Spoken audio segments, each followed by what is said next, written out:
সুহেল একটি ব্যাংক থেকে ৮০০ টাকা ঋণ নিয়ে ১ বছর পর ৮৫৬ টাকা ফেরত দিল। বার্ষিক মুনাফার হার কত ছিল? আমরা এই অঙ্কটি সমাধান করব। এই ক্ষেত্রে প্রথমেই আমাদের দেখে নিতে হবে যে এখানে কী দেওয়া রয়েছে। এখানে বলছে ব্যাংক থেকে এত টাকা ঋণ নিল, অর্থাৎ ৮০০ টাকা ঋণ নিল, তার মানে আসল হলো ৮০০ টাকা এবং ১ বছর পর ৮৫৬ টাকা ফেরত দিল। ৮৫৬ টাকা অর্থাৎ মুনাফা এবং আসল সহ এই টাকাটা ফেরত দিল। তাহলে এখানে এটি হচ্ছে মুনাফা আসল। তো মুনাফা আসল কত টাকা আমরা লিখব? মুনাফা আসল ৮৫৬ টাকা। ৮৫৬ টাকা। শুধু আসল কত টাকা? ৮০০ টাকা। আমরা লিখব আসল সমান ৮০০ টাকা। ৮০০ টাকা। এবার আমরা যদি মুনাফা আসল থেকে ৮০০ টাকা বিয়োগ করে দিই, অর্থাৎ আসলটি বিয়োগ করে দিই, তাহলে শুধু মুনাফা বের হয়। আমাদের মুনাফাটি বের করতে হবে। সুতরাং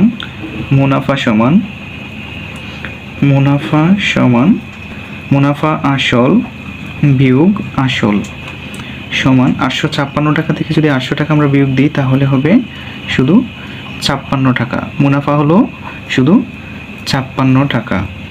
এবার আমরা সূত্রটি বসিয়ে নেব। বার্ষিক মুনাফার হারের সূত্র লিখব। আমরা জানি বার্ষিক মুনাফার হার সমান উপরে হবে মুনাফা গুণ ১০০ এবং নিচে হবে আসল। আমরা সময় গুণ দিব না, কারণ এখানে বলছে বার্ষিক মুনাফা অর্থাৎ ১ বছর, তাই আমরা সময় গুণ দিব না। এখানে আমরা মুনাফাটা বসিয়ে নেব। মুনাফা কত? ৫৬ টাকা। ৫৬ গুণ ১০০ এবং আসল আমাদের এখানে ৮০০ টাকা। ৮০০ বসিয়ে নিব। এবার আমরা কাটাকাটি করে দেখব।